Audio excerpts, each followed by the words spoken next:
এই তিনটা অভ্যাস যাদের মাঝে থাকবে, অর্থাৎ মিথ্যা বলা, আমানতের খেয়ানত করা এবং ওয়াদা করলে ওয়াদা খেলাফ করা, এই তিনটা জিনিস যার মাঝে থাকবে ইনি মুমিন নয়। নামাজ পড়তে পারে, উনি টুপি দিতে পারে, উনি আমার মতো পাগড়ি দিতে পারে, উনি তসবিহ পড়তে পারে, কোরআন পড়তে পারে, কিন্তু জিনার মাঝে এই আলামতগুলো পাওয়া যাবে। মিথ্যা বলা, 2 নম্বরে আমানত দিলে আমানতের খেয়ানত করা, 3 নম্বরে ওয়াদা করলে ওয়াদা খেলাফ করবে। এরা কখনো মুমিন হতে পারে না, এরা হচ্ছে আন্তর্জাতিক মুনাফিক। কথা বলে না ঠিক কিনা? এরা মুনাফিক, এরা কখনো মুমিন হতে পারে না আমার ভাইরা। এজন্য রাসূল বলেছেন আয়াতুল মুনাফিকি সালাত, মুনাফিকের চিহ্ন আলামত হচ্ছে 3টা। ইদা হাদ্দাসা কাযাবা, যখন কথা বলবে কথায় কথায় মিথ্যা বলবে। 2 নম্বর ইজা ওয়াদা আখলাফা, যখন ওয়াদা করবে ওয়াদা ভঙ্গ করবে।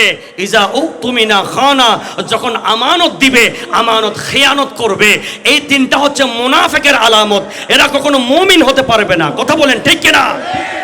আজকের সময়ে আমাদের মাঝে বিশৃঙ্খলা, আমাদের মাঝে গরমিল, আমাদের মাঝে অনৈক্য, আমাদের মাঝে ফিতনা, আমাদের মাঝে ঝগড়া ফাসাদ, আমাদের মাঝে মামলা হামলা। কেন বলেন তো? এই মুনাফিকি চরিত্র আমাদের ভিতরে প্রবেশ করেছে। কথা বলেন না? কথায় কথায় কি বলা? এখন তো মোবাইল একটা হয়ে আরও সুবিধা হয়েছে। মোবাইল করছি, ভাই কোথায় আপনি? 11টায় আসার কথা। বলে এই তো কাছে চলে আসছি। বলে কতটুকু আসছেন? বলে এই তো রাস্তার মাথা। কিন্তু উনি এই রাস্তার মাথা না, উনি গহিরা রাস্তার মাথায়। সত্য নাকি মিথ্যা? মিথ্যা। কর্জদার কর্জ পাবে, কর্জওয়ালা ফোন দিছে, ভাই আজকে টাকা দেওয়ার কথা ছিল, কোথায় আছেন? উনি কিন্তু ঘরের বেডরুমে, স্ত্রীকে বলছে এই চুপ, কথা বলিও না, আমি জরুরি ফোন আসছে। বল ভাই ইমার্জেন্সি, গত রাতের নাইটে ইমার্জেন্সি আমাকে টিকিট করে ফ্লাইটে ঢাকা আসতে হয়েছে, একটি জরুরি কাজে এসেছি, ইনশাল্লাহ এসে আমি আপনাকে নিজেই ফোন দেব। চেহারা কেমন? মাসুম চেহারা, দেখতে কেমন? সাদাসিধা, কি ফেরেশতার মতো, যেন কাঁচা ফেরেশতা নেমে এসেছে। কিন্তু কথায় কথায় কি বলে? মিথ্যা বলে। 2 নম্বর, ওয়াদা করে ওয়াদা খেলাফ করে, অঙ্গীকার ভঙ্গ করে। আছে না নাই? কথা বলে আছে না নাই? 3 নম্বরে কোনো কিছু আমানত দিলে সে আমানত নিজের মনে করে খেয়ে ফেলে। সমাজের টাকা, কমিটির টাকা, সংগঠনের টাকা, জনগণের টাকা, দেশের টাকা, যেই টাকা হোক না কেন নিজের কাছে আসলেই মনে করি এটা আমার টাকা। কথা বলেন ঠিক কিনা? এটা কি মুমিনের আলামত নাকি মুনাফিক? আরো জোরে বলেন। আরেকটা হচ্ছে ওয়াদা করলে ওয়াদা খেলাফ করে। তাহলে মিথ্যা, ওয়াদা খেলাফ, আমানতের খেয়ানত, এই 3টা চরিত্র আমাদের মাঝে যখন প্রবেশ করেছে, তো আমি আর মুমিনের খাতায় আমার নাম রাখতে পারিনি, আমার নাম উঠে গেছে মুনাফিকের খাতায়। তো মুনাফিকের ঠিকানা কোথায়? ইন্নাল মুনাফিকিনা ফি দারকিল আসফালি মিনান নার।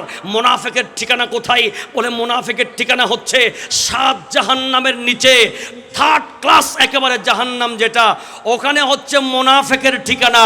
সুতরাং আমি দাড়িওয়ালা, পাগড়িওয়ালা, নামাজওয়ালা, কোরআনওয়ালা, তসবিহওয়ালা, কিন্তু আমার মাঝে যখন মিথ্যা এসে গেছে, আমার মাঝে যখন ওয়াদা খেলাফি এসে গেছে, আমার মাঝে যখন আমানতের খেয়ানত এসে গেছে, আমি আর মুমিন নাই, আমি মুনাফিক হয়ে গেছি।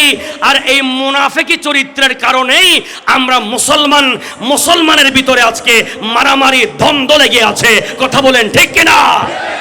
আজকের মাহফিল থেকে আমরা ওয়াদা করতে হবে, আমরা আর মুনাফিকি চরিত্রে থাকতে চাই না।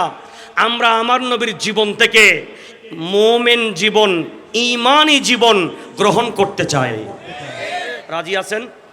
আজকে থেকে মিথ্যা বলবো। সামনেরগুলো বলেছেন, পিছনেরগুলো বলে হুজুর বয়স এখন অনেক বাকি আছে, এত তাড়াতাড়ি ওয়াদা করে ফেললে দুনিয়াদারি কিভাবে করব? এখনো তো সুদূর বুদুর করার সময় অনেক বাকি আছে। এত তাড়াতাড়ি ওয়াদা করলে খাঁটি মোমেন হয়ে গেলে কেমনে হবে? ভাই সময় তো দেরি নেই। এখন দেখি ছেলের লাশ বাবার কাঁধে, নাতির লাশ দাদার কাঁধে।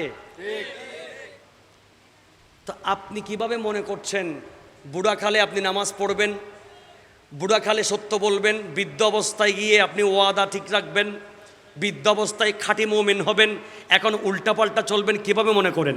কথা বলেন না, ঠিক না? আমার ভাইরা, তাহলে আজকে থেকে আমরা ওয়াদা করে নিলাম আমরা মুনাফিকি চরিত্র আমাদের মাঝে রাখবো না। এই মুনাফিকি চরিত্রের কারণেই আমাদের সমাজে আজ বায়ে বায়ে দ্বন্দ্ব হচ্ছে, বায়ে বায়ে অশান্তি হচ্ছে, বিশৃঙ্খলা হচ্ছে। মুনাফিকি চরিত্রের কারণে আমরা আজ থেকে মুনাফিকি চরিত্র আমাদের মাঝে রাখতে চাই না। আমরা আমাদের নবীর মক্কি জীবন, মদানী জীবন থেকে আরেকটা শিক্ষা গ্রহণ করে নিলাম, আমরা মুনাফিকি জীবন করব না, ঈমানি জীবন করব। অর্থাৎ মিথ্যা বলবো না, ওয়াদা খেলাফ করব না, আমানত খেয়ানত করব না। কথা বলেন, রাজি আছি না নাই? আজকে থেকে আমরা মুনাফিকি চরিত্রকে বিদায় দিয়ে দিলাম, ঈমানি চরিত্র গ্রহণ করলাম। সবাই রাজি আছি না নাই? দুই হাত তুলে বলতে চাই রাজি আছি না নাই?